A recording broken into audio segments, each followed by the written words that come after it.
और यहाँ पे 9 राउंड की गिनती पूरी हो चुकी है। यहाँ पे लगभग 35,000 वोटों से जो है बीजेपी आगे चल रही है। तो इस तरीके से माना जा रहा है कि मिल्कीपुर में ऐतिहासिक रही है। और यहाँ हमारे साथ बीजेपी के नेता हैं, उनसे हम बात करते हैं।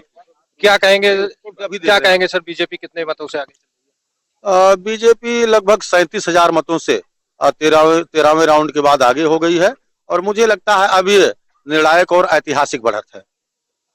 जिस तरीके से सपा दावा कर रही थी कि वहां पे जीत हासिल हुई, पारंपरिक सीट थी, तो क्या लग रहा था आप लोग? सपा दावा नहीं कर रही थी, सपा बहाना बना रही थी कि जब वो हार सामने दिखाई पड़ती है तो वो तमाम तरह के स्क्रिप्ट लिख रहे थे, बहाने बना रहे थे और अभी तो कई प्रकार के वो दोष भी लगाना शुरू करेंगे। अभी वो प्रेस कॉन्फ्रेंस भी दिन में 3 बार करते हैं। तो समाजवादी पार्टी नौटंकी कर रही थी, ड्रामा कर रही थी, बहाने बना रही थी। हमारे साथ बीजेपी के अवधेश कुमार थे। उनका साफ तौर पे कहना है कि यहाँ पे जो 37,000 वोटों से जो है बीजेपी आगे चल रही है और ऐतिहासिक जीत जो है मिल्कीपुर में देखने को मिली। जिस तरीके से सपा दावा कर रही थी पारंपरिक सीट थी, लेकिन वो सीट यहाँ पे से खिसकती हुई नजर आ रही है। यहाँ पे 30 राउंड की गिनती होनी है टोटल और 13 की गिनती यहाँ पे हो चुकी है। 37,000 कुछ वोटों से बीजेपी आगे के चंद्रभान पासवान जो है काफी मतों से आगे चल रहे हैं। अब ये देखने वाला होगा कि यहाँ पे जो है सपा इसका टक्कर ले पाती है या नहीं। सहयोगी रमेश पांडे के साथ विनय मिश्रा, इंडिया वॉइस, अयोध्या। चुनाव आयोग को कफन भेजा गया था, लेकिन यहाँ पर दांवों का जनाजा निकला है समाजवादी पार्टी, क्या कहेंगे? देखिए, पहले तो मैं बता दूं इंडिया वॉइस के माध्यम से, भारतीय जनता पार्टी वहां चुनाव नहीं जीती है। वहां पर जीता है तानाशाह, वहां पर जीता है डीएम और कलेक्टर जो होते हैं और एसएसपी। भारतीय जनता पार्टी की कल नहीं औकात किसी चुनाव को ईमानदारी से जीतने की थी और ना आज है और ना आगे रहेगी। उन्होंने वहां के वोटरों को 2 दिन पहले से ही धमकाना शुरू कर दिया था। घर घर जाकर रिवॉल्वर लगाना, दिखाना, फर्जी इनकाउंटर का धमकी दिया गया था। प्रधान को पहले 5 दिन पहले ही मीटिंग बुलाई गई थी, उनको धमकाया गया था कि अगर आप वोट सब भाजपा को नहीं दिलाओगे तो आपकी प्रधानी चली जाएगी। कोटेदारों को हड़काया गया था। तो जब इतना सब कुछ धमका दिया, सब कुछ कर दिया, तो उसमें बचा क्या ईमानदारी से? ईमानदारी से वहां ना चुनाव हुआ था और ना हो पाएगा। निर्वाचन आयोग को कफन नहीं, उसका पिंडदान ही कर देना चाहिए। और जो वहां का डीएम है, मैं तो कहता हूं उसके घर वालों को सबको सलामत रखे ऊपर वाला, कि वो तो शपथ लिया था ना नौकरी के टाइम की हम ईमानदारी से काम करेंगे। हमें ना भारतीय जनता पार्टी से मतलब था ना समाजवादी से। जिस तरह से वहां का डीएम जो क्रूरता दिखाया है, अपने पद का दुरुपयोग किया है, बस मैं उसको इसी टीवी के माध्यम से ये संदेश दे रहा हूं कि आप बस सलामत रहें, आपके बच्चे सलामत रहें। चाहे किसी गरीब के बच्चे मर जाएं, चाहे नौजवान फांसी लगा लें, मगर भारतीय जनता पार्टी ईमानदारी से घोसी में कौन जीता था और फैजाबाद में कौन जीता था? न जीत पाएगी भविष्य में। प्रशासन की सपा क्वेश्चन एक बार दोहरा दी। मैंने कहा एक बार पूछिए इनसे कि घोसी में कौन जीता था, सपा की, और फैजाबाद में कौन जीता था कि प्रशासन? दारा जी ये बताएं कि घोसी में समाजवादी पार्टी की बड़ी जीत हुई थी, वहां पर उपचुनाव हुआ था। तब सपा की जीत पर किसी पर भी कोई सवाल नहीं खड़े किए गए, लेकिन मिल्कीपुर सीट को लेकर तमाम सवाल खड़े किए जा रहे हैं, चुनाव आयोग पर, बीजेपी सरकार पर। तो ऐसा नहीं लगता कि यहाँ 2 तरह की बातें की जा रही? नहीं, 2 तरह की नहीं। घोसी में भी हमने कंप्लेंट निर्वाचन आयोग से किया था और आपने देखा होगा कि 2024 के लोकसभा चुनाव में भी निर्वाचन आयोग को हमने पत्र लिख रहे थे। मशीनें जो गड़बड़ हो रही थी बता रहा था।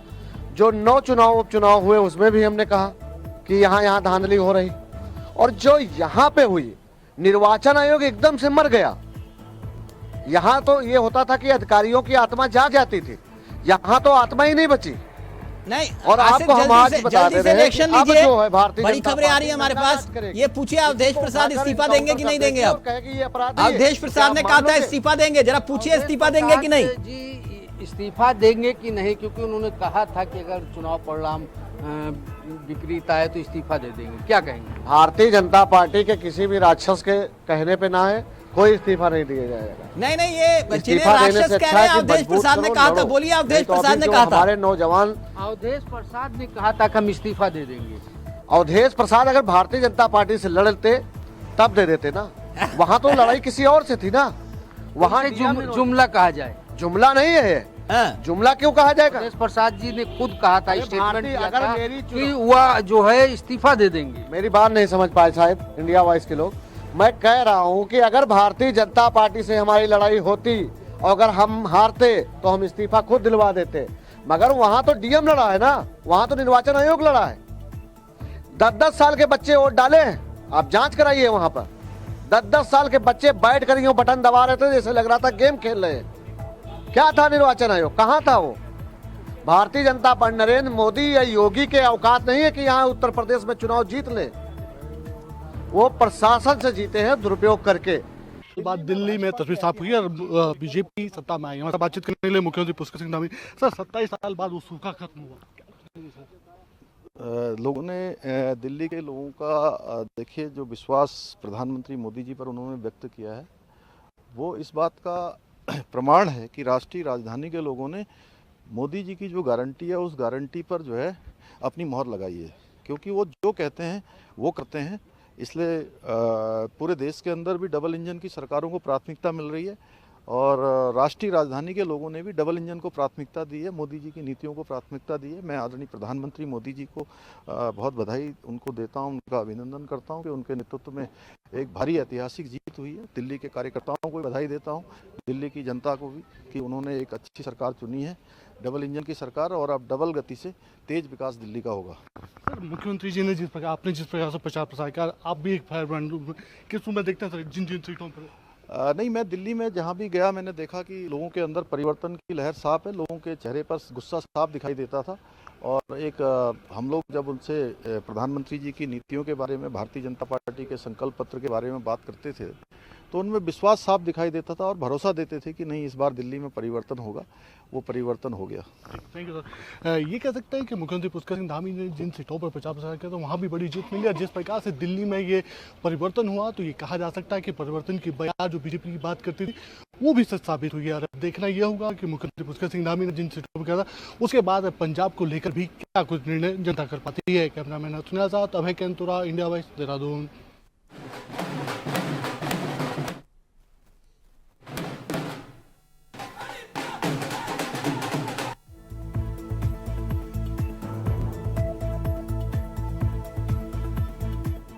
का धन्यवाद करना चाहती हूँ जो उन्होंने मुझ पे भरोसा दिखाया।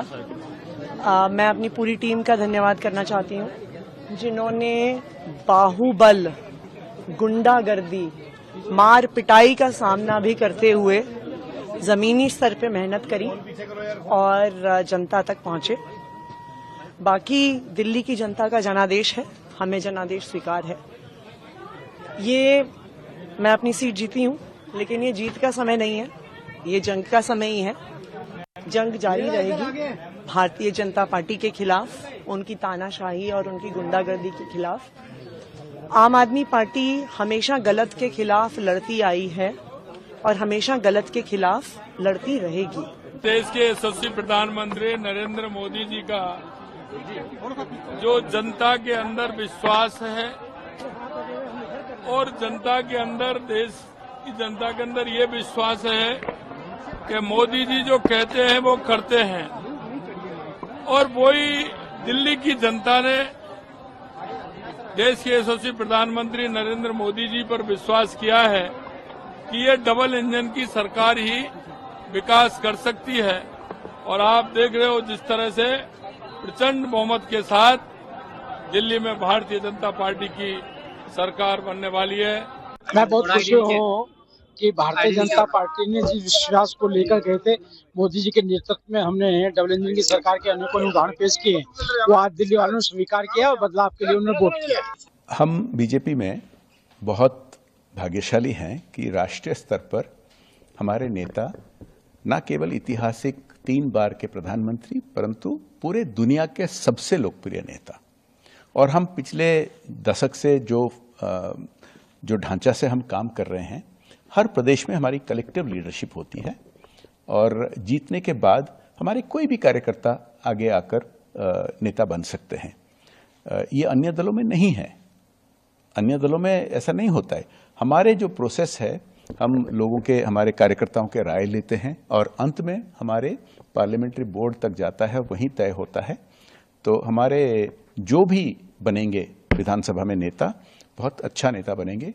निश्चित तौर से आज भारतीय जनता पार्टी की दिल्ली प्रदेश में ऐतिहासिक जीत से बहुत आनंद का माहौल है। दिल्ली में ही नहीं, देश में आनंद का माहौल। आज भ्रष्टाचार हार गया, माफियागिरी हार गई, झूठ की राजनीति हार गई और आज सत्य की जीत हो गई। माननीय प्रधानमंत्री जी के प्रति ये भरोसे की विजय है। भारतीय जनता पार्टी के एक एक कार्यकर्ता की, दिल्ली की जनता की यह जीत है। मैं संपूर्ण अपने माननीय प्रधानमंत्री जी सहित संपूर्ण राष्ट्रीय नेतृत्व को, दिल्ली प्रदेश नेतृत्व को इस जीत की हार्दिक बधाई देता हूं और मुझे पूर्ण विश्वास है कि दिल्ली देश की राजधानी है, लेकिन माननीय प्रधानमंत्री जी के मार्गदर्शन में भारतीय जनता पार्टी की बनने वाली सरकार दिल्ली को दुनिया की राजधानी से भी अच्छी राजधानी बना करके दिखाने में सफल होगी, ऐसा मुझे। I think it was very obvious from all our meetings in Delhi and whichever people I was meeting that people wanted change. They were fed up of the way things were and they wanted change. I suppose they voted for change. My congratulations to all those who have won. And for the rest of us, it just means we have to work harder and we have to stay there, be on the ground and be responsive to the people's issues. जिन लोगों ने मुझे मारा पीटा, जिन लोगों को बार बार promote करा गया और जिन लोगों ने मेरा इतनी बुरी तरीके से चरित्र हरण करा, आज वो लोग अपनी सीटें हार चुके हैं। तो जनता इससे बड़ा जवाब क्या दे सकती है? लोग, अरविंद केजरीवाल जी को लगता है कि लोग बुद्धू हैं, लोग भोले भाले हैं, उन्हें कुछ समझ नहीं है, बट ऐसा नहीं है। लोग देख सकते हैं और लोगों को पता है कि क्या हुआ है और जिस तरीके का इन्होंने अत्याचार करने की कोशिश करी, लोगों ने इनको सबक सिखाया है। लोकसभा में भी इनको सबक सिखाया और अब स्टेट असेंबली में भी उनको सबक सिखाया गया है। और मेरे को लगता है कि अरविंद केजरीवाल जी को बहुत ही ज्यादा सेल्फ इंट्रोस्पेक्शन करने की जरूरत है। उन्हें बहुत गुस्सा आता है और उनको अपने गुस्से पे काबू ला। इस बीच बड़ी खबर आपको बता दें, मिल्कीपुर में बीजेपी की ऐतिहासिक जीत हो चुकी है।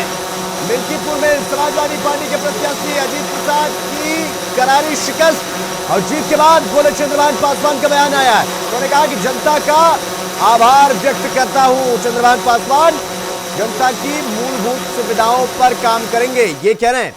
60,000 वोटों से चंद्रभान पासवान ने जीत हासिल की है। तो मिल्कीपुर में बीजेपी की ऐतिहासिक जीत और अजीत प्रसाद की इतनी ही ऐतिहासिक हार। जीत के बाद चंद्रभान पासवान का बयान सामने आया। उन्होंने कहा कि मिल्कीपुर की जनता का आभार, आपके बीच में रहकर मूलभूत समस्याओं का निवारण करूंगा, आपके लिए काम करूंगा। जनता की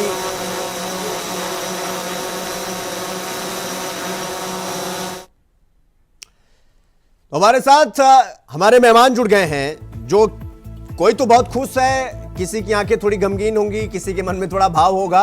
हमारे साथ हमारे मेहमान जुड़ गए हैं। सुनीता विद्यार्थी जी हैं, प्रवक्ता भारतीय जनता पार्टी की, और डॉक्टर प्रतिमा सिंह हैं, प्रवक्ता कांग्रेस की, और विपिन खन्ना है, प्रवक्ता आम आदमी पार्टी। विपिन खन्ना जी, मुझे लगता है कि मौका भी है, दस्तूर भी है, चर्चा की शुरुआत आपसे करनी चाहिए।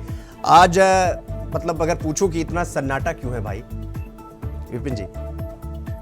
देखिए कोई सन्नाटा नहीं है, जनादेश है, जनादेश को स्वीकार करना पड़ेगा और करना चाहिए।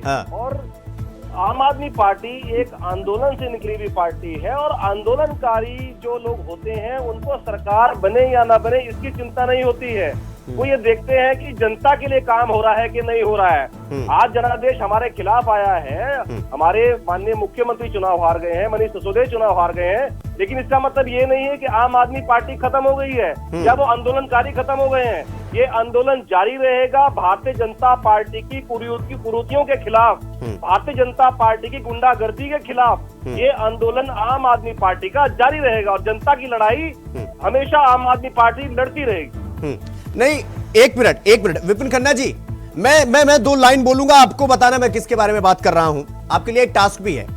वो कहते हैं दुश्मन ने करे दोस्त ने वो काम किया है और फिर 5 साल का गम हमें इनाम में दिया है। तो आप समझ में आया आपको कौन मैं किसकी बात कर रहा हूँ? देखिए 5 साल का, देखिए आप किसी की भी बात कर रहे हैं, 5 साल का अगर गम इनाम में दिया है तो पिछले 10 साल की खुशी भी हमें इनाम में मिली थी। सही बात। भारतीय जनता पार्टी, देखिए आम आदमी पार्टी ने भारतीय जनता पार्टी का सुपड़ा साफ करने का काम 10 साल दिल्ली में किया है।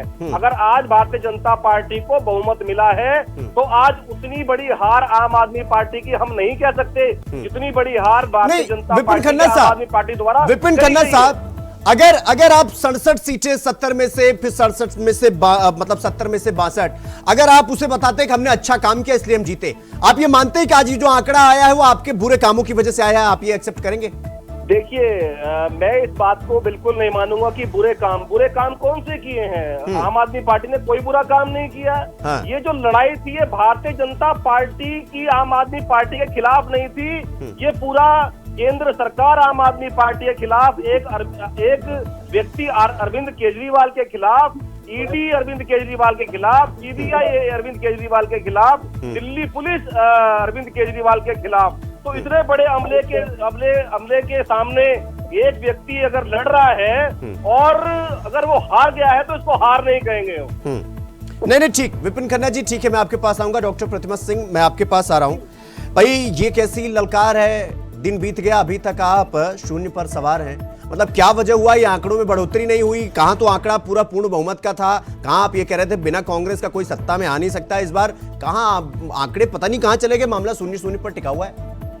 देखिए शिवम जी, कोई बात नहीं, और ये तो लोकतंत्र है, लोकतंत्र में हार है जीत है ये तो लगी रहती है, और जनता ने जनादेश दिया है। अभी हमारी नेता माननीय प्रियंका गांधी जी ने को आपने सुना, उन्होंने कहा कि जनता चेंज चाहती थी, बदलाव चाहती थी, और जनता ने बदलाव किया। और रही बात कांग्रेस पार्टी का, हमारा ये इस सिचुएशन पे हम कैसे पहुंचे, उन्होंने खुद कहा कि इस पे हमें बात करनी है, इस पे और मेहनत करने की आवश्यकता है, और हम बात करेंगे। देखिए, आप अब खुद एक्सेप्ट करेंगे 1998 से भारतीय जनता पार्टी की सरकार दिल्ली में नहीं, ठीक है? तो ये सरकार है, ये जनता है, कब किसको सर पे बिठा लेती है और कब किसको सर से उतार देती है ये जनता जनार्दन जानती है। और 15 साल का जो एक, मैं कहूंगी, एक ऐतिहासिक कार्यकाल शीला दीक्षित जी का रहा, और आपको, और ये इस बात से चाहे दिल्ली वासी हो चाहे कोई भी व्यक्ति हो, ये डिनाई नहीं कर सकता कि उनके कांग्रेस पार्टी ने दिल्ली के लिए जो किया वो कोई नहीं कर सकता। अब रही बात, जनता ने चुना तो जरूर है भारतीय जनता पार्टी को, वो क्यों चुना है? आम आदमी पार्टी से नाराजगी रही,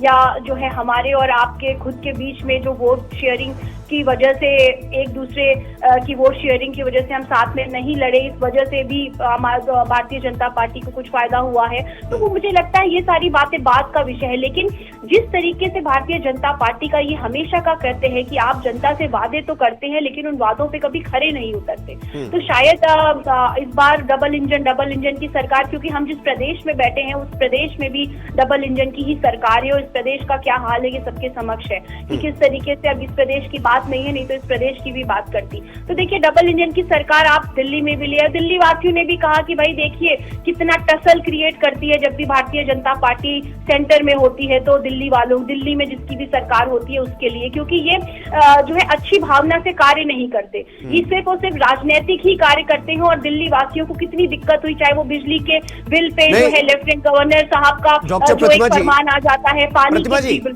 प्रतिमा जी, आम आदमी पार्टी वाले कह रहे हैं कि हमने हरियाणा में चुनाव लड़ा, ये हरियाणा का चुनाव हार गए, महाराष्ट्र का चुनाव हार गए, इसलिए ये दिल्ली में आए और अब इनके मन का हो गया, ना खुद जीत पाए ना हमें जीतने दिए, मतलब ना खेल अब ना खेले दे, गुच्ची में थूक दे, वही हाल हो गया, ना ये जीत पाए ना हम जीत पाए, मजा ले गया कोई तीसरा, वो बीजेपी वाले। सुनीता जी, देखिए ऐसा नहीं है, मैंने कहा कि जनता बदलाव चाहती थी, और ये हो भी सकता है कि अगर हम साथ, देखिए वोट शेयर तो बड़ा है, इसमें कोई दो राय नहीं है, कांग्रेस पार्टी का वोट शेयर बड़ा है। देखिए एक सिंपल सी बात है, मैं अगर ये अभी मैंने कहा ये लोकतंत्र है और हम लोकतंत्र में रह रहे हैं, यहाँ पे जनता कब किसको सर पे उठा लेती है और कब किसको गिरा देती है ये सिर्फ जनता ही समझती है। 2 सीटें लेकर जनसंघ जो भारतीय जनता पार्टी है 2 सीटें लेकर के, और आज आप देखिए पिछले बार आपने देखा अभी इस वाले इलेक्शन से लेकर लोकसभा नरेंद्र मोदी जी गठबंधन का नाम भी नहीं लेते थे क्योंकि उनके सर पे सत्ता का इतना भूत सवार था। वो जनता ने दिखा दिया कि आप गठबंधन की बात नहीं करते हैं। आज क्या है, 2 बैसाखियों पे सरकार चला रहे हैं या नहीं चला रहे हैं। तो ये देखिए जनता को जिस दिन समझ आ जाएगा कि भारतीय जनता पार्टी, अभी जनता कुछ और बातों में उलझी हुई है। एक विकास होता है जो विकास 2014 से अब तक पैदा नहीं हुआ, जनता अभी उस तरफ ध्यान दे नहीं रही है क्योंकि जनता जो भारतीय जनता पार्टी एक्चुअल में दिखा रही है ना बंटवारे की राजनीति, उस पे ध्यान दे रही है। जिस दिन जनता को रियलाइज हो जाएगा। सुनीता विद्यार्थी जी जवाब दीजिए भाई, आपको मुबारक, बड़ी बम्पर जीत मिली है आपको, दोहरा बनवास खत्म हुआ है, मिठाई खिलाएंगे कि नहीं प्रतिमा जी को, विपिन खन्ना जी को? जी बिल्कुल बिल्कुल, प्रतिमा जी को भी खिलाएंगे और विपिन जी को भी खिलाएंगे। आप सभी को बहुत बहुत धन्यवाद है और दिल्ली वासियों को विशेषतः बहुत बहुत धन्यवाद है जिन्होंने जो मैंडेट वहाँ पे दिया है और प्रधानमंत्री जी के कुशल नेतृत्व में जो पूरा चुनाव हुआ, राष्ट्रीय संगठन के जो मैं कहूँगी कि जो संगठनात्मक हमारी जो नीतियाँ रही उसको जनता ने चुना। और देखिए मैं कहूंगी कि कांग्रेस तो जिस अहंकार में थी, पहले वेंटिलेटर में अपनी सांसें गिन रही थी और अब आप पार्टी का बहाना लगा के अभी भी अपने आप को ऊपर ही रख रही है कि आप पार्टी की वजह से उनका वोट शेयर हुआ। तो भाई आप तो भैया गठबंधन वाले लोग थे। पहले भी आपदा के जो हमारे केजरीवाल जी है उन्होंने शीला दीक्षित की कैसी कैसी बातें उन्होंने सरकार की कही थी और शीला दीक्षित सरकार के लिए जेल तक उनको अंदर भेजने की बातें केजरीवाल जी ने कही थी, लेकिन बाद में जो है वो सारे जो है वॉशिंग मशीन में धुल गए। फिर उसके बाद इन्हीं की गोद में जाके बैठ गए और दूसरी स्टेट में जो है ये, क्योंकि ये झूठे लोग नहीं सुनीता जी, झूठ बोल उन्होंने क्या कहा क्या किया वो छोड़ दीजिए, परिणाम बता रहे हैं कि जिसका जो होना था वो हो गया। मेरा सवाल आपसे ये है कि आपको क्या लगता है कि ऐसा क्या हो गया कि आपको इतनी बड़ी जीत मिल गई? भाई ऐसा क्या काम कर गया अचानक से दिल्ली में जो 2015 में नहीं हुआ, 2020 में नहीं हुआ, वो 2025 में हो गया? ऐसा क्या कर दिया भाई आप लोगों ने? देखिए ऐसा है, आपदा से जनता को छुटकारा मिला है और आपदा ने जो भ्रष्टाचार दिल्ली प्रदेश के अंदर किया और जो झूठ परोसा, मैं दुबे जी बताना चाहती हूँ कि शीश महल के झरोखे से केजरीवाल ने जैसे जनता को मूर्ख बनाया और अपनी पार्टी की अपनी ही जनप्रतिनिधियों को जिस तरीके से उनका चरित्र हरण किया। और आपको मैं यहाँ पे किन शब्दों में कहूँ, अभी स्वाति मालीवाल जी अपनी पीड़ा रख रही थी, आतिशी जी ने शिक्षा के मॉडल सबको दिखाए हैं। हाँ। तो यहाँ पे ये भाजपा से तो बाद में हारे हैं, पहले तो ये अपने लोगों से हारे हैं। हाँ। और ये पहले से ही हो रहा है, डे वन से केजरीवाल जी ने जिस तरीके से इंटेलेक्चुअल की एक टीम अपने साथ जोड़ी, अन्ना हजारे जी को इतने सम्मानित। ठीक है, आ रहा हूँ सुनीता जी आपके पास आ रहा हूँ। दिल्ली में बम्पर जीत पर प्रचार के दौरान बदलाव की हवा महसूस की गई थी, तो उत्तराखंड के मुख्यमंत्री पुष्कर सिंह धामी का बयान आया है। उन्होंने कहा कि भाई दिल्ली चुनाव में 30 रैलियां की थी, ताबड़तोड़ मुख्यमंत्री पुष्कर सिंह धामी ने रैलियां की थी। दिल्ली की जनता ने प्रधानमंत्री पर भरोसा जताया है, ये कह रहे मुख्यमंत्री पुष्कर सिंह धामी। देश में जनता डबल इंजन की सरकार पर भरोसा दिखा रही है और प्रधानमंत्री की नीतियों ने जनता का मन बदल कर रख दिया। और दिल्ली में बम्पर जीत मिलने के बाद उत्तराखंड के मुख्यमंत्री पुष्कर सिंह धामी का बयान, प्रचार के दौरान बदलाव की हवा जो है वो महसूस हो रही थी। तो 30 रैली मुख्यमंत्री पुष्कर सिंह धामी ने ताबड़तोड़ की थी, क्योंकि स्ट्राइक रेट को अगर देख लिया जाए, चाहे महाराष्ट्र, चाहे हरियाणा, फिर चाहे दिल्ली में, स्ट्राइक रेट बेहतरीन होता जा रहा है। और यही जो बेहतरीन वाला आंकड़ा है, यही स्ट्राइक रेट एक बार फिर से दिल्ली में बम्पर सीट के साथ बम्पर जीत बीजेपी को मिली है। ठीक है सुनीता जी, मेरा ये सवाल था कि भाई आप लोग लगातार आरोप प्रत्यारोप तो लगा ही रहे थे। भाई 2015 में वो मामला चला नहीं, 20 में वो चला नहीं। लोगों ने कहा भाई इस बार आप लोगों ने ऐसा क्या चल दिया, भाई फ्री बीच पे आप आना नहीं चाहते थे, आप वहां भी आ गए, मतलब केजरीवाल के पिच पर आपको आना पड़ा। सुनीता जी ये बात तो आप मानेंगे ना? नहीं देखिए ऐसा है, माननीय प्रधानमंत्री श्री नरेंद्र भाई मोदी जी ने साफ ये कहा था कि जिन लोगों को जरूरत है, देखिए जनता के लिए सरकारें होती हैं और अगर जनता कहीं न कहीं किसी योजना से लाभान्वित होती है तो निश्चित रूप से सरकार का कर्तव्य होता है कि उन योजनाओं का लाभ जनता तक पहुंचाए। लेकिन यहाँ पे दुबे जी देखिए, आम आदमी पार्टी, आम से खास आदमी पार्टी बनने की जो जर्नी आपने देखी पूरी भ्रष्टाचार से सनी हुई है और जनता ने इनको सबक सिखाया है। क्योंकि जिस तरीके से इन लोगों के बार बार जो शो आ रहे थे, जनता इतनी ऊब गई थी कि किसके हाथों में दिल्ली प्रदेश जो है राजधानी भारत की हुई है।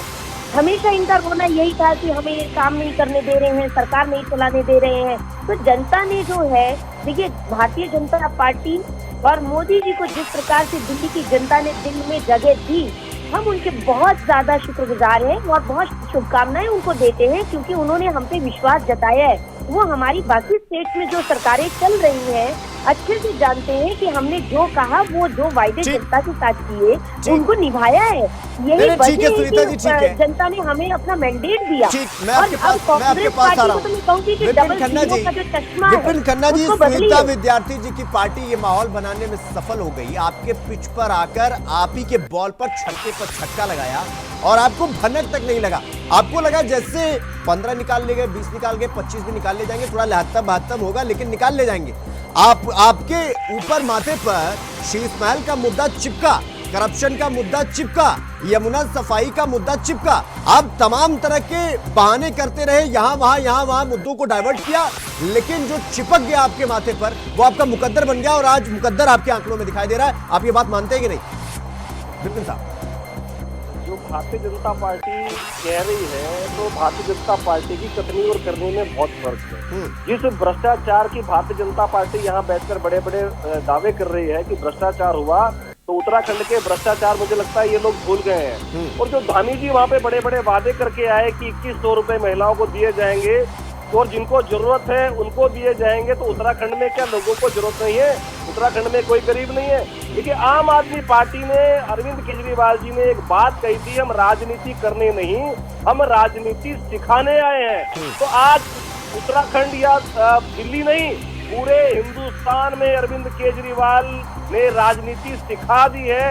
आज जो ये जनता को फ्री देने की, राशन देने की बात कर रहे हैं, विपिन खन्ना साहब, एक मिनट, विपिन खन्ना साहब, राजनीति के शतरंज में बीजेपी वाले ने आपके राजा को ही उड़ा दिया और आप अभी कह रहे हो कि राजनीति सीखनी चाहिए बीजेपी को। देखिए राजा को, देखिए मैंने कहा ना, जनादेश का सम्मान है। हाँ। और ऐसा नहीं है, ये जनता है, जनता वोट देती है। हाँ। और ऐसा कोई पहला किस्सा नहीं है, पहला एग्जाम्पल अरविंद केजरीवाल नहीं है जो चुनाव हार गए हैं। बड़े बड़े दिग्गज चुनाव हारे हैं और यहाँ पर बड़ा एग्जाम्पल उत्तराखंड में है। माननीय मुख्यमंत्री जी अपने नेतृत्व में जब उन्होंने चुनाव लड़ा 2022 का, वो भी चुनाव हार गए थे। तो ये कोई बड़ी बात नहीं है, जनादेश है, जनता ने वोट दे दिया, हार गए, कोई बात नहीं, हार स्वीकार है, हम फिर लड़ाई करेंगे, हम आंदोलनकारी हैं, हम फिर आंदोलन करेंगे। लेकिन भारतीय जनता पार्टी जो चाह रही है, जिस भ्रष्टाचार को उजागर करना चाह रही है, वो उजागर वो कभी नहीं कर पाएगी, क्योंकि वो भ्रष्टाचार कभी आम आदमी पार्टी ने किया ही नहीं है। लेकिन जहां भारतीय जनता पार्टी को मौका मिला है, वहां पर भारतीय जनता पार्टी ने भ्रष्टाचार करने में कोई कोर कसर नहीं छोड़ी है। उत्तराखंड एक बहुत बड़ा उदाहरण है उसके लिए। एक सवाल और पूछूंगा, इसके बाद मैं प्रतिमा जी के पास जाऊंगा। थोड़ी आपकी दुखती रग पर हाथ रख रहा हूं। ये दुखती रग ये कि कांग्रेस पार्टी चुनाव लड़ने आई, आपने कहा भाई बीजेपी की बी टीम है। चूंकि अभी आप लोग इंडिया गठबंधन में हैं, ऐसा फिलहाल तो माना जा रहा है, आगे का पता नहीं। मतलब आपको लगता है कि कांग्रेस पार्टी सिर्फ आपसे लड़ने आई थी या चुनाव लड़ने आई थी? क्योंकि सीट तो एक भी नहीं आई, वो करीब वोट शेयर बढ़ गया है, लेकिन यहाँ पर आपका तो पूरा शेयर घटा दिया, लेकिन वो करीब वोट शेयर बढ़ गया है। सीट नहीं आई कोई बात नहीं। वैसे आज अलका लांबा ने बयान दिया है, उन्होंने कहा कि जिसने दिल्ली को गंदा किया हमने उसको हटा दिया, बात खत्म। कांग्रेस की बात को महत्व देना नहीं चाहते और ना देंगे और ना दिल्ली की जनता देगी। हाँ। आप सीट का वोट परसेंटेज देख लीजिए, कहीं भी कांग्रेस ने कहीं भी हमको डेंट नहीं दिया है। और अगर कांग्रेस इतनी बड़ी बड़ी बातें करती है, तो अन्य राज्यों में कांग्रेस के अपने सिरफुटोबल, अपने प्रदेश में अपने नेताओं के सिरफुटोबल इतने हैं, तो ये अपने कर्मों से अपना चुनाव हार जाते हैं, अपने संगठन से अपना चुनाव हार जाते हैं। तो इनको बाहर के दुश्मन की जरूरत नहीं है, इनके घर में अपने बतेरे दुश्मन है। ठीक है विपिन खन्ना जी, ठीक है। डॉक्टर प्रतिमा जी, अब भैया बाहर के दुश्मन की जरूरत है नहीं, आपके घर में इतने सारे दुश्मन हैं। और मेरा तो सवाल ये हो जाता है कि भाई आप आए और आपने कहा कि नहीं हम इस बार चुनाव लड़ेंगे, हमारा जो वोट बैंक था अब वो हम वापस लेके आएंगे और इसके बाद हम बम्पर जीत हासिल करेंगे। आंकड़ों में वो दर्ज नहीं हुआ तो लोगों को ये हुआ, और उसके बाद आपके नेताओं का बयान आ गया कि जिसने दिल्ली को बर्बाद किया हमने उसको बर्बाद कर दिया। सीधा साफ संकेत जाता है कि ये सारी लड़ाई एक खींच की थी कि अगर हरियाणा में हम नहीं जीत पाए तो हमको कटाक्ष बोला गया, तो दिल्ली में इनको जीत के ला के लेवल पे ले आएंगे। तो ये लेवल पे लाया गया क्या केजरीवाल को? किसी को लेवल पे लाने की नहीं थी शिवम जी। देखिए, ये लड़ाई जनता की लड़ाई थी। अब इस लड़ाई में कौन फेल हुआ कौन पास, ये सबके समक्ष है और ये जनता का आदेश है जो सबको स्वीकार करना होगा। तो ये लड़ाई कांग्रेस पार्टी ने कभी भी कोई लड़ाई विपक्ष के किसी भी नेता को लेवल पे लाने के लिए या उसकी जगह दिखाने के लिए कभी नहीं की। कांग्रेस पार्टी ने हमेशा जनता की लड़ाई लड़ी। मैं बहुत देर से भारतीय जनता पार्टी के प्रवक्ता को भी सुन रही थी और आम आदमी पार्टी के भी। भारतीय जनता पार्टी के प्रवक्ता कह रहे थे शायद कि जब हमारी और आम आदमी पार्टी, हम जब महागठबंधन में, उन्होंने कहा कि पहले तो बातें करते थे एक दूसरे के खिलाफ करप्शन की, उसके बाद सब वॉशिंग मशीन में धुल गए। तो बस शायद इन्हें ये बता दें, इस देश में, इस विश्व की सबसे बड़ी जो वॉशिंग मशीन है जो दाग धोती है खासकर करप्शन का, वो सबसे बड़ी जो वॉशिंग मशीन है वो भारतीय जनता पार्टी है। कि कल जो कांग्रेस में दागी थे, आज वहां जाकर के वॉशिंग मशीन से कितने प्योर और पवित्र हो चुके हैं कि गंगा जल छिड़क करके उनको अपनी पार्टी में इन्होंने लेने का कार्य कर लिया। और दूसरी तरफ अहंकार की बात करते हैं, ये कहते हैं ये अहंकारी है, वेंटिलेटर पे बैठे हैं। मैडम, वेंटिलेटर पे तो आप भी 27 सालों से बैठे रहे। 1998 से आज तक आप इंतजार करते रहे कि जनता आपको चुने और आप सरकार बनाए। हमने तो 15 साल जनता की सेवा भी कर ली, तो तब भी आप भी तो वेंटिलेटर पे बैठे थे। तो ये जो बातें हैं ये घमंड है। तो अहंकार में कभी कांग्रेस पार्टी नहीं रही, ना कांग्रेस पार्टी कभी वेंटिलेटर पे रही, क्योंकि अगर वेंटिलेटर पे रहती तो आपके मन में कांग्रेस पार्टी का जो भय है वो देख के हमेशा अच्छा लगता है। हमारे नंबर 0 भी आए हैं तब भी ये भय है कांग्रेस पार्टी का भारतीय जनता पार्टी के मन में, और जो कि मुझे लगता है कि होना भी चाहिए। अब दूसरी बात, अब मुझे समझ नहीं आ रहा मोदी जी के वादे ठीक है, जनता ने हमें नहीं चुना, वो एक अलग मुद्दा है। क्योंकि मैंने अभी आपसे कहा कि कुछ चीजें ऐसी होती हैं जो बैक फुट पे हो जाती हैं जब इस देश में सांप्रदायिकता की बात होती है, जब इस देश में हिंदू मुसलमान की बात होती है। इसका मतलब ये नहीं कि मोदी जी सही है और कांग्रेस पार्टी या विपक्षी दल गलत है। मोदी जी ने आज तक कौन कौन से वादे किए हैं, जिन वादों को निभाया है, प्लीज मुझे बता दें। आज इस देश की जनता 2014 से विकास का इंतजार कर रही है। नौजवान प्रतिवर्ष 2 करोड़ नौकरी का इंतजार कर रहे, नहीं मिल रहा। और जिस भ्रष्टाचार की बात कर करके ये सत्ता के काबिज हुए थे 2014 में, हर भ्रष्टाचार, एक बात बताइए, कितने भ्रष्टाचारियों को जो शामिल रहे इन्होंने जेल भेजने का कार्य किया। सुप्रीम कोर्ट ने 2G हो 4G हो, जिसमें इन्होंने जिन लोगों के नाम लिए थे, कनिमोझी से लेकर ए राजा तक, सबको बाइज्जत बरी करने का कार्य किया। तो सिर्फ भ्रष्टाचार की बात भारतीय जनता पार्टी करती है। आज मैं उत्तराखंड की बात करूं, आप प्रदेश में लोकायुक्त लेके आ नहीं पा रहे, हमसे अपॉइंट नहीं कर पा रहे। जिस ऑफिस में, जिस प्रदेश के ऊपर लाखों हजार करोड़ का कर्जा भरा पड़ा है, वहाँ पर आप एक ऐसा ऑफिस चला रहे हैं जहाँ लोकायुक्त नहीं है। उसके बावजूद 20 करोड़ रुपयों से ज्यादा जो है वहाँ का खर्चा हो चुका है। यहाँ भ्रष्टाचार, NH-74 घोटाले पे आप शांत बैठ गए। नहीं डॉक्टर प्रतिमा जी, एक मिनट डॉक्टर प्रतिमा जी, सवाल ये है कि हरियाणा का भाई इनका एंटी इनकम्बेंसी था 10 साल का, आपका पूरा बना बनाया चुनाव था, आपके हाथ से चुनाव वहां भी निकल गया। महाराष्ट्र में विधानसभा चुनाव हुआ, इतनी बड़ी जीत बीजेपी और महायुति को हासिल हुई। उसके बाद दिल्ली में आए, दिल्ली में भी बीजेपी ने निकाल लिया। आप लाख आरोप लगाते रहिए, लेकिन एक बात तो आप मानेंगे ना कि जनता एक्सेप्ट कर रही है बीजेपी को, आपको नहीं कर रही है। अब आप उसका आकलन, आप चिंतन मंथन करिए। शिवम जी बिल्कुल, मैं आपकी, देखिए आपकी बात से मैं आधा इत्तेफाक रखती हूँ, आधी असहमति जताती हूँ। देखिए ऐसा नहीं है, मैंने अभी कहा कि मोदी जी जीत रहे हैं अभी, क्योंकि मेरी जो बड़ी बहन, इन्होंने कहा कि मोदी जी लड़ रहे थे चुनाव, यहाँ पर मोदी जी का राष्ट्रीय नेतृत्व था, वो लड़ रहा था, तो मैंने कहा मोदी जी जीत रहे हैं। मोदी जी जीत रहे हैं इसका मतलब ये नहीं कि मोदी जी किसी एंगल से सही हो जाते हैं, ना मोदी जी मणिपुर पे कुछ बोलते हैं। ये यूएस में आपने देखा भारतीयों के साथ किस तरीके से अपमानजनक स्थिति करके उनकी वापस डिपोर्ट किया गया। जिस देश में दूसरे देश का जो है फाइटर प्लेन आकर के वहाँ के देशवासियों को छोड़ के जाता है, उस देश के लिए इससे बड़ी शर्म की बात नहीं होती शिवम जी। और ये मैं नहीं कह रही हूँ, ये कई हमारे जो है रक्षा विशेषज्ञ भी कह रहे हैं कि ये देश की साख पे सबसे बड़ा सवाल है। उस मुद्दे पर भी मोदी जी खामोश रहते हैं। मोदी जी गलवान घाटी पे कुछ नहीं बोलते, चाइना पे कुछ नहीं बोलते, मोदी जी विकास पे कुछ नहीं बोलते। अरे भाई जीत लीजिए, आप सीट आप मैनिपुलेशन करके जीत सकते हैं इस देश को बांट करके, लेकिन जनता एक दिन समझेगी। और चलिए सुनीता जी, ये जो जीत आपको आई है ये मैनिपुलेशन से आई है, अराजकता फैला कर आई है, लोगों को बांट कर आई है, और ये जीत पर आप जो है वो अराजकता फैलाई है, बांट बटोर कर कैसे भी करके आपकी ये सीटें आई हैं। वो तो 15 साल सेवा कर चुकी हैं, आपको जो आज मौका मिल रहा है, तो इसलिए उनको इतनी फिक्र करने की जरूरत नहीं। सुनीता जी देखिए, यहाँ से अभी बहुत सारी बातें इन्होंने रखी, लेकिन वही है कि खोदा पहाड़ निकली चूड़िया। भाई हार स्वीकार करो और अपना विश्लेषण करो कि आप लोगों ने कहाँ पे कमियां की, कहाँ पे आप कमजोर रहे और किन चीजों की वजह से आप लोग हारे। ये देखिए चिंतन मनन करना बहुत आवश्यक होता है। सभी लोग राजनीतिक है, ठीक है, हार जीत होती है, एक जीतेगा दूसरा हारेगा, लेकिन यहाँ पे जो मसला है देखिए हमारी भारतीय जनता पार्टी और कांग्रेस और आप पार्टी में एक मेजर डिफरेंस है। वो डिफरेंस क्या है कि ये लोग जो है जब ये जनप्रतिनिधि बनते हैं तो अपने आप को दुबे जी राजा समझने लग जाते हैं। वो राजाओं के समय निकल चुके, अब जो है जन सेवक के रूप में अगर आप जनता की सेवा करेंगे तो जनता आपको स्वीकारेगी, और अगर आप राजा बन के तानाशाही करेंगे तो केजरीवाल जी की तरह हाल होगा, राहुल गांधी जी की तरह हाल होगा। राहुल गांधी ने भी कितने बड़ी बड़ी बातें करी थी और यूपी से भागना पड़ा था। अब दूसरी बात यहाँ पे अभी मिल्कीपुर में भाजपा जो प्रदेश को बहुत बहुत बधाई है।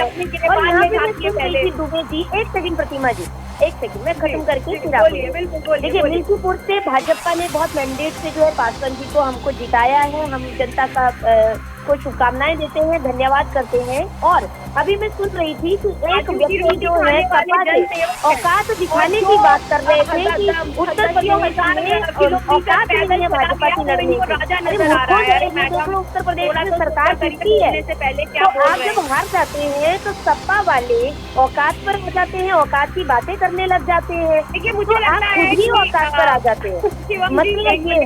दूसरी बात ये है कि कांग्रेस पार्टी की कुनीतियों को केजरीवाल ने सामने लाया और केजरीवाल की कुनीतियों को राहुल गांधी ने सामने लाया। दोनों बिल्लियां ऐसे लड़ी कि एक दूसरे को ही नोच रही है। लेकिन भाजपा अपने कार्यों के आधार पर जीती है।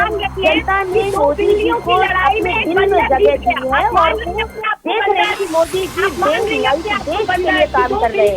यहाँ पे उन्होंने बंद की थी जो हमारे देश में जो अपराधियों को लाया गया।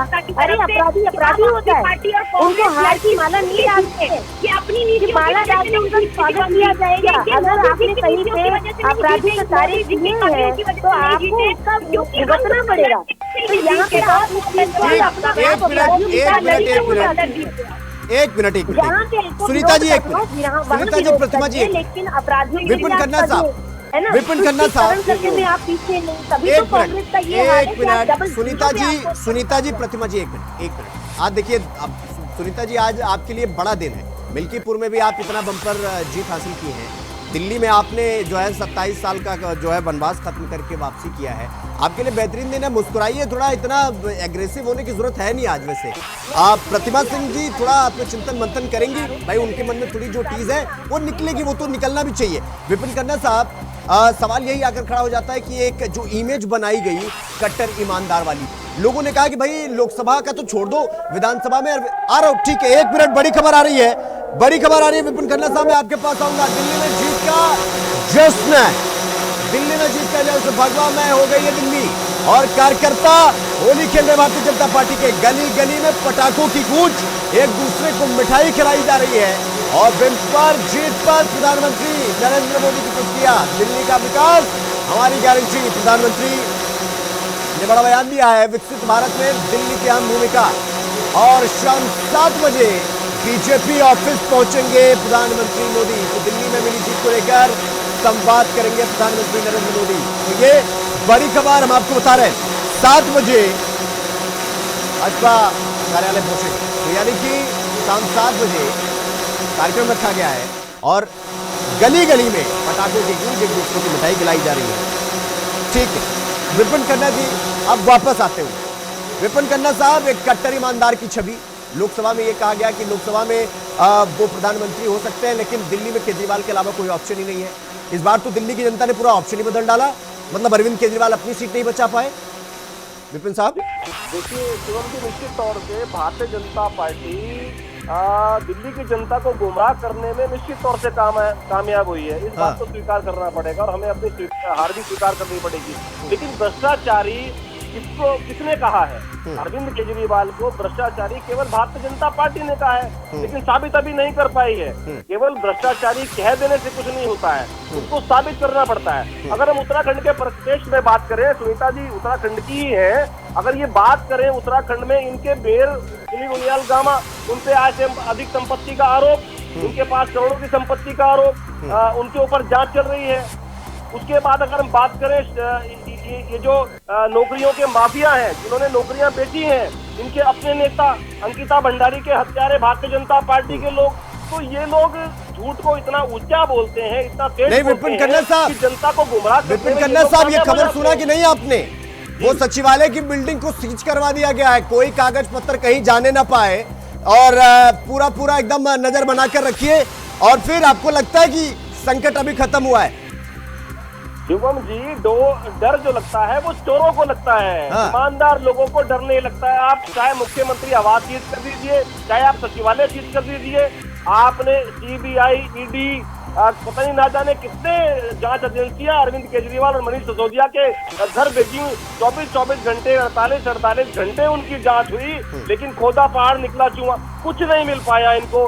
1 रुपए का भी दाएं से बाएं इनको कुछ नहीं मिल पाया। तो अब ये सचिवालय सीज करें या मुख्यमंत्री आवास सीज करें या विधानसभा सीज करें, कुछ मिलने वाला नहीं है। ये सामने जनता के आएगा कि भारतीय जनता पार्टी केवल एक गुफा छोड़ रही थी कि ये लोग भ्रष्टाचारी हैं, इन्होंने भ्रष्टाचार किया और झूठ बोलकर इनको जेल में डाला गया। ये जनता के सामने सब आने वाला है। नहीं, ठीक है विपिन कन्ना साहब, अभी जब मैं अंदर आ रहा था स्टूडियो में, तो हमारे एक मित्र ने कहा कि यार अरविंद केजरीवाल चाहे जैसे भी हो, हार जीत तो लगा रहता है, लेकिन एक बड़ी अच्छी आदत है अरविंद केजरीवाल जी के अंदर, उन्होंने हार के बाद बधाई दी, लेकिन ईवीएम का रोना नहीं रोया। विपिन कन्ना साहब, ईवीएम ठीक ठाक वर्क कर रहा है? देखिए, हमने कभी ईवीएम का रोना नहीं रोया है। हार स्वीकार, देखिए वो नेता हैं, बड़े दिल के नेता हैं, उन्होंने बड़े दिल से भारतीय जनता पार्टी के लोगों को बधाई दी है। वो भारतीय जनता पार्टी जैसे लोग नहीं है कि जो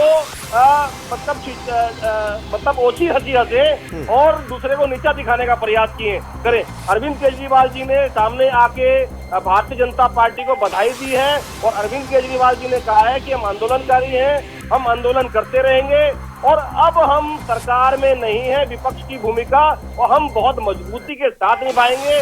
भारतीय जनता पार्टी के कच्चे चिट्ठे भ्रष्टाचार। नहीं विपिन जी, मैं इसलिए सवाल पूछ रहा था कि पता लगा शाम को संजय सिंह प्रेस कॉन्फ्रेंस कर दे कि ईवीएम की बटन जो है लाल नहीं काली थी, यहाँ मामला गड़बड़ हो जाता, क्योंकि शाम को 7 बजे के बाद प्रेस कॉन्फ्रेंस शुरू हो जाती है आम आदमी पार्टी की लाइन लगाकर, इसीलिए मैंने पूछा। देखिए, अगर वो आरोप लगाने होते तो अरविंद केजरीवाल स्वयं लगा देते। ये निश्चित तौर से ये तो बात मैं भी स्वीकार करूंगा कि भारतीय जनता पार्टी ने साम दाम दंड भेद सबका इस्तेमाल किया है। हमारे विधायकों को 15-15 करोड़ रुपए की ऑफर भारतीय जनता पार्टी के द्वारा दी गई है, भारतीय जनता पार्टी के नेताओं के द्वारा दी गई है। निर्वाचन आयोग भारतीय जनता पार्टी की बी टीम के तौर पर काम कर रहा था, ये तो हम पहले ही कह चुके हैं। तो आपको लग रहा है कि बीजेपी 15-15 करोड़ रुपया का ऑफर दे रही थी आपके विधायकों को? अब बच गए ना, अब भारतीय जनता पार्टी के 15-15 करोड़ रुपए बच गए हैं, जनता ने उन्हें जनादेश दे दिया है। मतलब वो अब तो ठीक है ना, मतलब अब तो 15 करोड़ वाला टेंशन ही नहीं है कहीं पे। अब मैंने कहा ना शिवम जी, अब 15-15 करोड़ रुपए भारतीय जनता पार्टी के बच गए हैं। भारतीय जनता पार्टी के लोग सोचेंगे नहीं उनके बच गए कि आपका घाटा हो गया, कैसे निचोड़ा जाए। नहीं विपिन कन्ना साहब, उनके बच गए कि आपका घाटा हो गया? नहीं, मैंने कहा ना शिवम जी, हम लोग आंदोलनकारी लोग हैं, हम आंदोलन से आए थे और आंदोलन में दोबारा जाएंगे। एक आंदोलनकारी का और बयान आया है, अन्ना हजारे का तांडव, जो भारतीय जनता पार्टी का तांडव दिल्ली में होने जा रहा है, उसको रोकने का काम आम आदमी पार्टी करेगी। चलिए ठीक, विपिन कन्ना साहब, चलिए ठीक, मैं आपके पास आऊंगा। डॉक्टर प्रतिमा जी, मैं आपके पास आ रहा हूँ। डॉक्टर प्रतिमा जी, लोगों ने कहा कि भाई जो कांग्रेस है ना, वो पूरी ताकत से चुनाव नहीं लड़ रही है। इसके बाद अरविंद माफ करिएगा, राहुल गांधी, फिर प्रियंका गांधी, फिर मल्लिकार्जुन खड़गे, जितने आपके बड़े बड़े नेता थे, सबने पूरी जोर लगा दी। लोगों ने कहा अगर 7 से 8 सीट भी कांग्रेस की आ गई तो माना जाएगा कि भाई कांग्रेस ने बाउंस बैक कर लिया। लेकिन ये मामला ऐसा है कि शून्य पर ऐसे सवार हुए हैं आप लोग कि आगे बढ़ ही नहीं रहे। लोग सोच रहे हैं कि इस बार 1 आ जाए, 2 आ जाए, 3 आ जाए, 4 आ जाए, महाराज कुछ तो आ जाए। मामला 0 के आगे जा ही नहीं रहा है। लोग कह रहे हैं एक तो आपके नंबर्स नहीं आ रहे, दूसरी तरफ आपकी बातें इतनी बड़ी बड़ी है कि पूछिए मत, ऐसा लग रहा है जैसे आप ही हैं राजनीति के सेंटर में, बाकी तो कोई है ही नहीं। परिणाम आएगा, उसके बाद जनता देखेगी आप कितने पानी में कहाँ खड़े होते हैं। परिणाम नहीं आएगा तो लोग क्या कहेंगे कि भाई ठीक है, जितना बोलना है बोल लो। फिर शिवम जी, आप बिल्कुल सही कह रहे हैं, मैं आपकी बात से पूर्णतः सहमत हूँ। और देखिए बिल्कुल, और कुछ बातें हमें समझनी पड़ेंगी। अगर हम शीला दीक्षित जी के विकास की बात करते हैं, अगर हम कांग्रेस द्वारा किए गए कार्यों की बात करते हैं, तो आज वो जनरेशन, क्योंकि आपको पता है दिल्ली में लोग आते हैं और जाते हैं, ये एक कैपिटल है और यहाँ पे लोग जो है, और अगर मैं यूथ की बात करूँ तो आज जिन लोगों ने वोट डाला है उनके समक्ष हम रखने में कहीं चूक गए कि शीला दीक्षित जी ने और कांग्रेस पार्टी ने उस जो है दिल्ली के लिए क्या किया है। तो बिल्कुल हमें हार स्वीकार है, बिल्कुल करनी पड़ेगी, जनता ने हमें ये जनादेश दिया है। लेकिन अगर आप ये कहें कि हमें इसका चिंतन मनन नहीं है, तो बिल्कुल हमने चिंतन भी करते हैं, मनन भी है। और प्रियंका गांधी जी को आपने सुना, उन्होंने कहा कि हम जनता के बीच में ही रहेंगे और जनता ने अगर हमें ये जनादेश दिया है, हम विपक्ष में हमें बिल्कुल उन्होंने नकारने का। आप सबका बहुत बहुत धन्यवाद। प्रतिमा जी आपका बहुत बहुत धन्यवाद, और श्वेता जी आपका भी, और विपिन खन्ना साहब आपका भी बहुत बहुत धन्यवाद। समाजवादी पार्टी के नेता श्यामलाल पाल ने इंडिया वॉइस से खास बातचीत की है, क्या कुछ कहा उन्होंने, एक बार सुनवाते हैं। समाजवादी पार्टी के प्रदेश अध्यक्ष जुड़ चुके हैं, बहुत स्वागत है श्यामलाल जी आपका। श्यामलाल जी, मिल्कीपुर सीट का भी नतीजा सभी के सामने है। मुझे लगता है पारंपरिक सीट है समाजवादी पार्टी की रही, लेकिन अब